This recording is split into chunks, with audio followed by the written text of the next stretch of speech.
नमस्कार दोस्तों, स्वागत है आप सभी लोगों का हमारे चैनल ट्रेडिंग विद अतुल में। आज हम बात करने वाले हैं यस बैंक लिमिटेड के बारे में।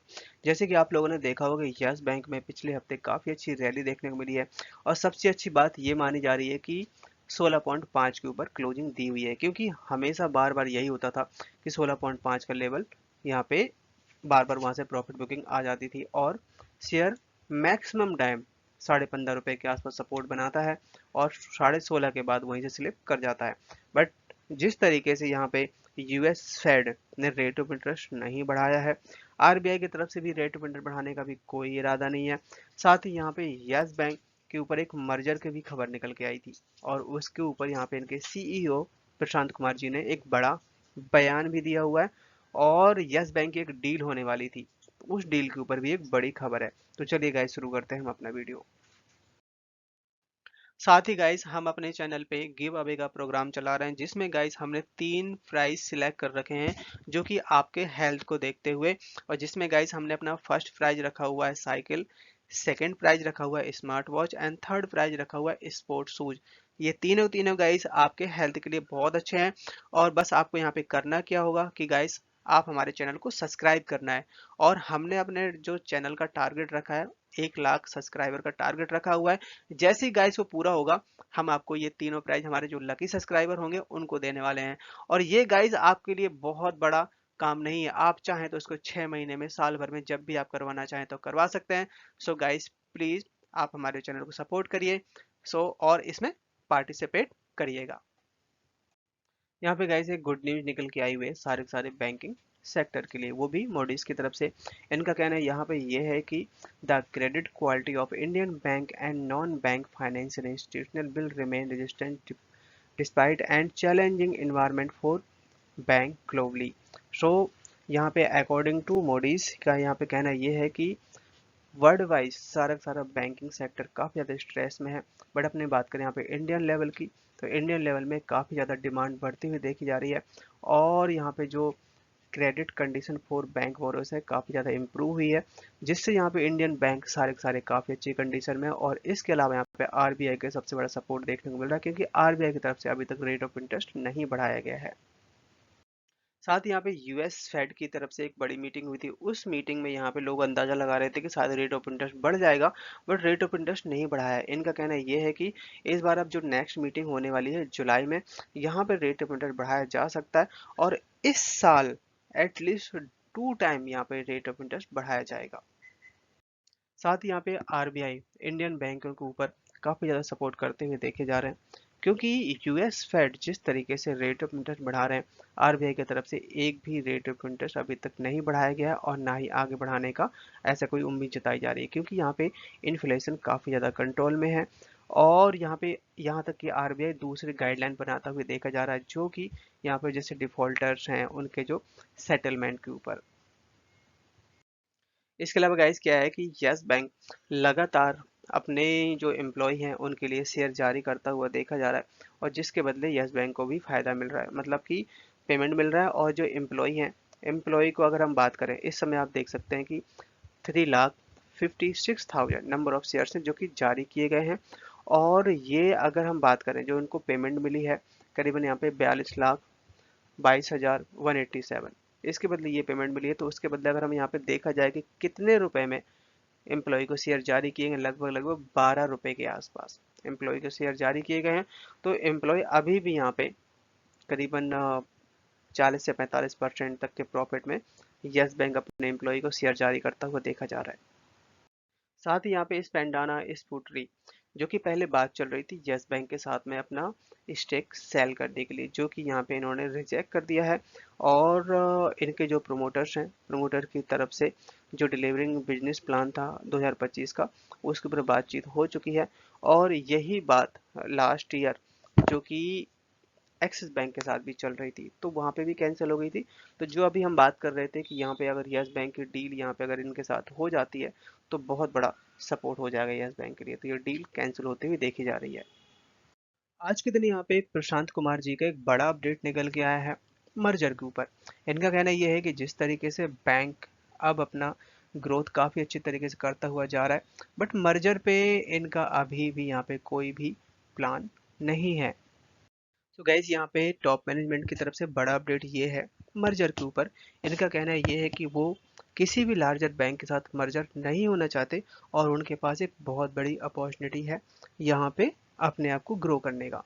साथ ही इनका कहना ये भी है कि जिस तरीके से इनके पास स्ट्रॉन्ग फ्रेंचाइजी है और बहुत सारी चीज़ों पे इन्होंने काम भी किया अपने डिजिटलाइजेशन पे, तो ये भी नहीं लगता कि कोई बड़ा सा बड़ा बैंक इनको एक्वायर कर सकते हैं, क्योंकि यस बैंक अपने आप में काफ़ी बड़ा फैला हुआ है, बहुत सारे ब्रांचेज हैं। अगर हम बात करें इंडिया लेवल पे तो इतना आसान भी नहीं कि कोई बैंक इसको एक्वायर कर पाए।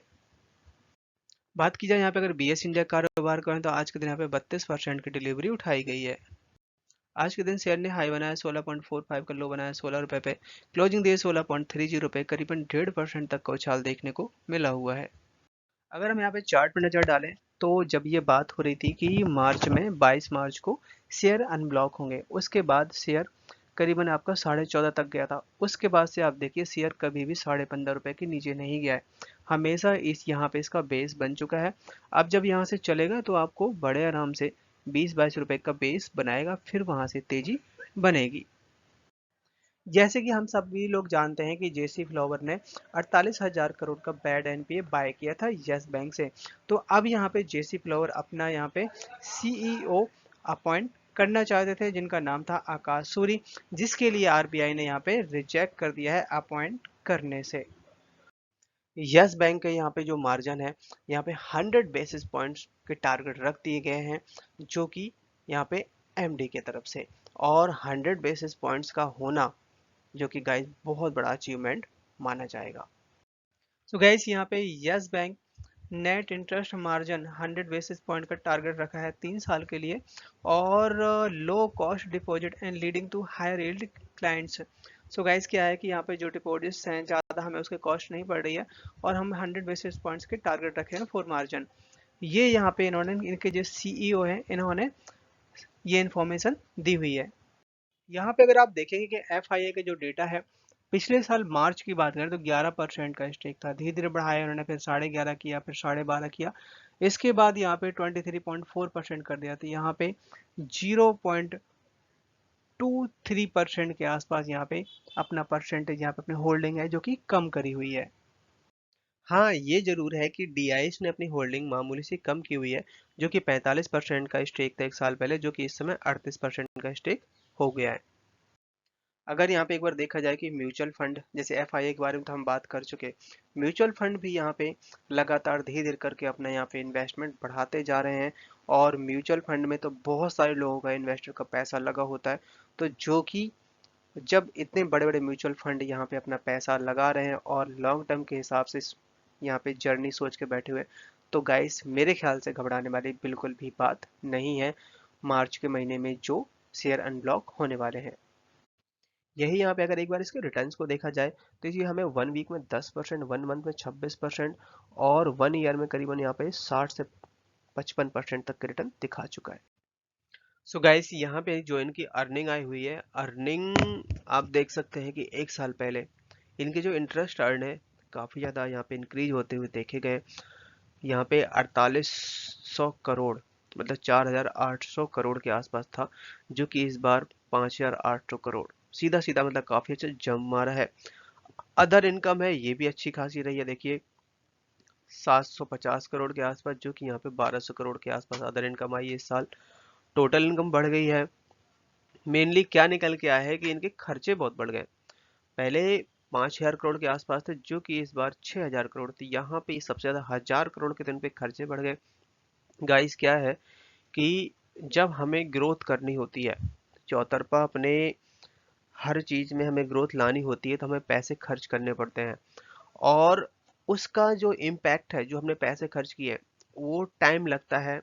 हर जब जहां जहां पे हमने पैसे खर्च किए हैं, जहां जहां पे पैसे इन्वेस्ट किए हैं, जब वहां से वो आउटपुट निकल के आएगा ना, तो बहुत अच्छा आउटपुट निकल के आएगा। तो यहाँ पे अभी हमें इंतजार करना पड़ेगा उसके आउटपुट का। और सबसे ज्यादा मेन चीज अब निकल के आई है कि यहाँ पे प्रोविजन, जो कि एक साल पहले यहाँ पे करीबन 370 करोड़ के आसपास प्रोविजन था, जो कि अभी इस समय 850 करोड़, मतलब सीधा ऑलमोस्ट डबल से भी ज्यादा प्रोविजन रखा हुआ है, जिसका इम्पैक्ट यहाँ पे इसकी प्रॉफिट में दिखा हुआ है।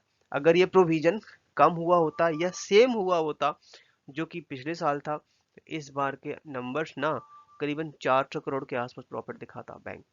तो यहाँ पे बिल्कुल भी घबराने वाली बात नहीं है।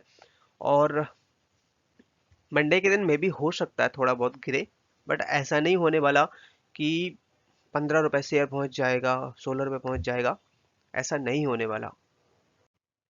अब एक बार इनके एनपीए के बारे में बात कर लेते हैं। ये भी अपने पास 1 साल का डेटा है। इधर देखिए आप, यहाँ पे 28,654 करोड़ का एनपीए था, जो कि इस बार करीबन 3,900 के आसपास एनपीए रह गया है। क्योंकि अभी रिसेंटली इन्होंने जितना इनके पास जेसी फ्लावर को इन्होंने बैड लोन था वो सेल कर दिया है, जिसका इम्पैक्ट यहाँ देखने को मिला है। बट एनपीए गाइस थोड़ा और कम होना चाहिए था, क्योंकि ऑलरेडी इन्होंने सारा अपना खत्म कर दिया था।